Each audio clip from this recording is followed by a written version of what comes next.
Magkakapatid nga kayo ni Vanessa. Siya, galit sa kanya yung binan niya. Ikaw naman, gustong murderin na Aling Cedes. Akala niya kasi santo yung anak niya eh. Kung alam lang niya yung mga baho ni Lucas.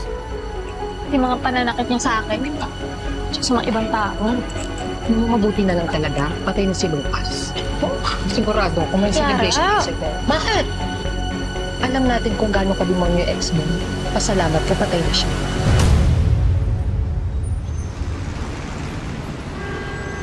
Here, Angel, nilista ko na dito lahat ng pwedeng itanong sa'yo ng mga polis. Pati na rin nandito na yung mga information na pwedeng makatulong na ma-prove na inosente ka. Just in case lang naman na ituloy nila yung reklamo sa'yo dahil dun sa nanay ng boyfriend mo. Kahit ilang beses kami nagsisex, sasagutin ko. Yes, gaano kadalas, ilang beses. Kailangan kasi natin ma-establish kung anong klaseng girlfriend ka sa kanya. Na minahal mo siya at hindi mo kayang gawin yung binibintang sa'yo. Ate, hindi ko masasaksak si Lucas. Takot nga ako sa dugo eh. Kapag nakakakita ako ng sugat, nasusuka ako. Good. Hemophobia. Fear of blood. We can use that to build your character. Ilista mo lahat dito, ha? Mag-CR lang ako saglit. Okay?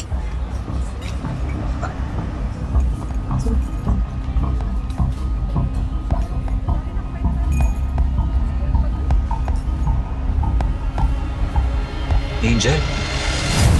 Uy, condolence ha. Nabalitaan ko yung nangyari kay Lucas. Sayang, nabawasan tuloy ako ng patron sa aking sugalan. Ang lakas pa naman nung tumaya.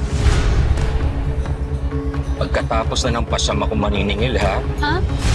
Yung mga inutang niya sa akin sa sugalan. Kaya ka namang sigilin ko siya sa impyerno. Nakinabang ka naman dun, ba? Buti naman, Angel, nagkakaintindihan tayo. Ayaw mo naman sumunod sa ex mo, di ba?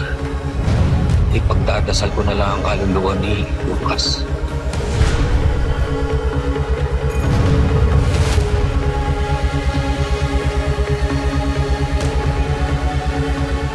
Angel, sino yun?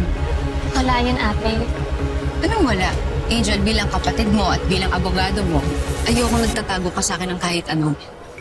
Si Ringo yun, ate. Operator kasi yun ng sugalan dito. Lagi nandun si Lucas.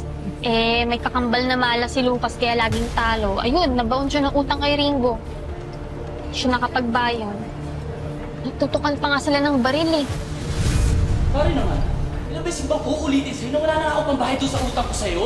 Hindi pwede yun! Magbabayad na o ibabaon ko to para sa bubungan mo, ha? Pare! So sinasabi mo, tinutukan ni Ringo si Lucas ng barel.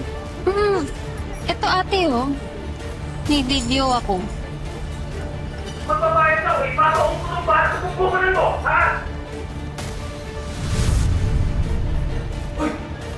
Tigil mo yan! Akin na yan! Akin na yan!